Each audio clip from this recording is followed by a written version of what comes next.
Temba, thank you for joining us. Please tell us a little bit about your experience of the first test. Must have been nice to get back to playing some red ball cricket again. Yeah, Test cricket. yeah, nice to be playing Test cricket again. Being out in the whites. Obviously, a good all-round performance from us as a team. We obviously didn't start off the day quite well on day one. We were able to kind of bring the game back through strong performances from the boys, led by the batters. So yeah, I think a good start for us. You know, it's been a tough test season for the team, for the young squad. So to get a win, is obviously something quite encouraging. It was really good to see the batters getting some good strong starts and coming in with some good scores as well. The batting had been a bit of a concern in the beginning of and throughout the last season, in fact. So what was it like just, having a look and seeing how the openers got started, seeing, others getting a start and also coming to your own performance? Yeah, like you rightfully said, there hasn't been a lot of consistency or confidence in our batting. So I guess the pressure was on the batters, especially considering that they are the senior guys within the team to really step up and lead the way. And fortunately, the guys were able to do so. Dean and Aiden obviously set us up quite strongly with the partnership, and the guys that followed suit. Obviously, with Faf, his career best, that was more than magnificent. I was able to set up a partnership with him to really get us into a winning position. It was nice for myself as well to get runs under the belt. Like I said, it's been a while playing red ball cricket. So yeah, to get some runs is always good. Get the confidence flowing. Most importantly, build from there. Was there any kind of pressure going into that test match on your side, feeling as though you need to score runs? And are you quite comfortable with the way that you've gone about your business in that previous game? Yeah, quite comfortable with the way I went about my business. Obviously, I would have wanted to score a lot more runs. Opportunity was there. And I guess me walking prematurely before the umpire had made the decision, probably looking back, wasn't the cleverest of things. But it's something that just happened in the spur of the moment. In terms of pressure, I think there's always pressure playing Test cricket. You always want to be putting your best foot forward. And I guess as the batting team, as a collective, you could say that there was pressure on us.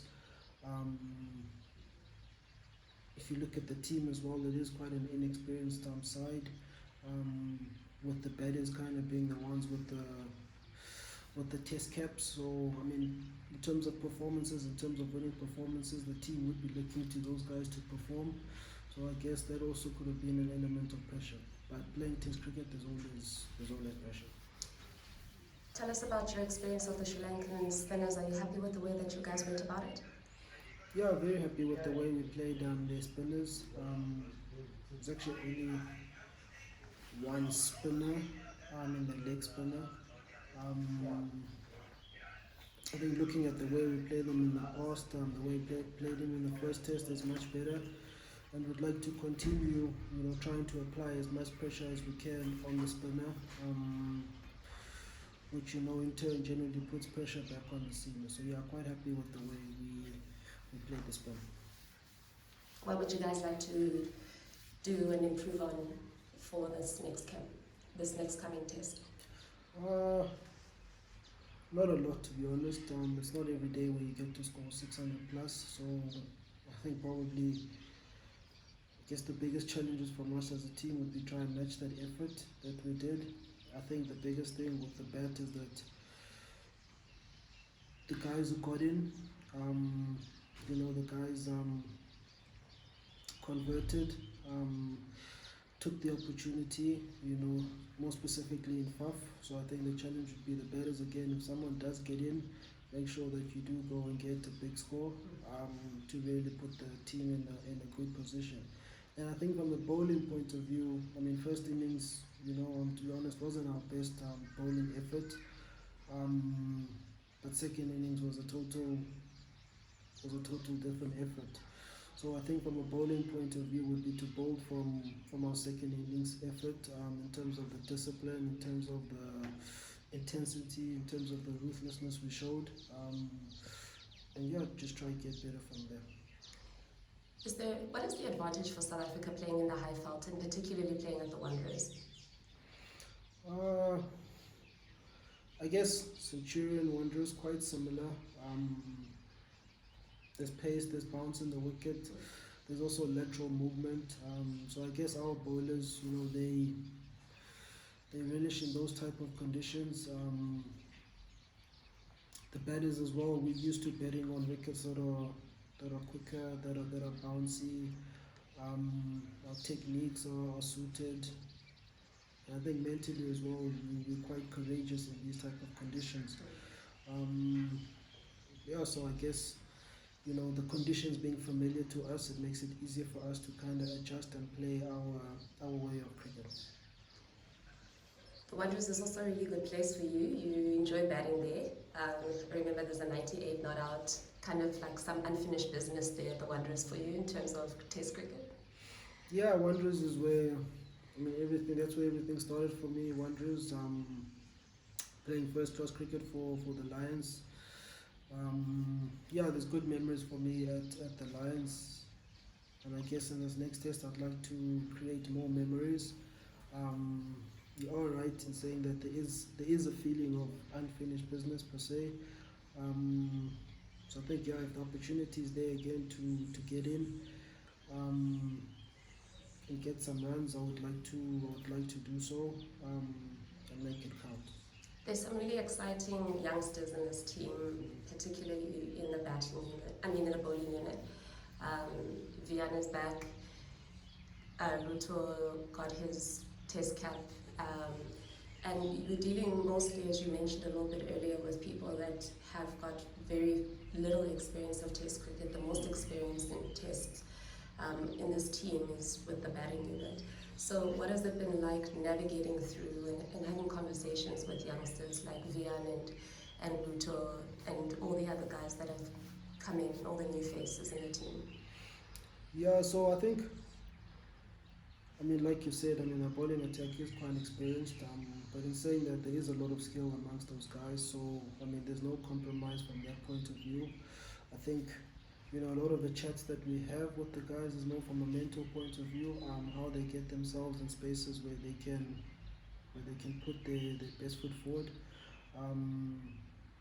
Chatting and working with guys like Vian, guys like Luto, is easy. These guys they're eager, they're keen to learn, and they're always trying to suck as much energy or information as they can. It's also nice as a player, being seen as a senior player amongst the team, and that it gives you an opportunity to kind of just defocus from yourself, forget about all the external pressures, if I can say, and really give to the team in another way. Quinton spoke about you as one of the leaders in the team that he taps into. Do you enjoy that leadership position and that responsibility? Yeah, I enjoy it.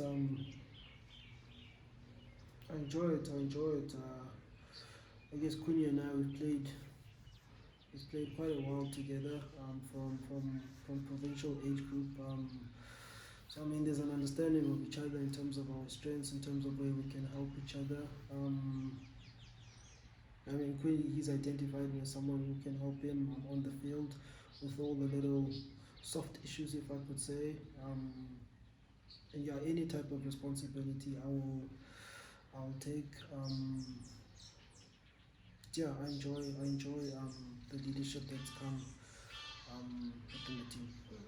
And finally, bubble life. What has that been like for you? It's a different way of life. It's a different way of playing cricket and experiencing a tour. The first time where you've had a tour where everything is just so enclosed and there's so many restrictions and things like that. It started obviously with the England tour, and now you're in your second. How are you feeling right now? How's the team's mental space, and how are you guys keeping things fresh? To be honest, I didn't enjoy it at the beginning with the Indian series. I mean, I'd heard of it from the guys, but to experience this was another thing. I felt it was tough mentally. Um, being restricted, not being able to do the normal things that you wanted to do, not being able to see the people that you're normally able to see. Now it's a bit easier in the sense that I've got an understanding of, I know what to expect. Um, I guess also the place here we've been hosted at has also been very good. The hotel stop have been amazing, making us feel really at home. And I guess the guys as well. There's a lot of interaction amongst the guys. Guys are doing activities that they weren't used to. Um, Fishing. You get guys who don't play golf who are playing golf on a simulator. That is. Yeah, and I guess the conversations amongst the guys as well is a lot more, how can I say, more family orientated, making guys a bit more comfortable. But yeah, bubble life is bubble life. I guess it's gonna be with us for quite a while.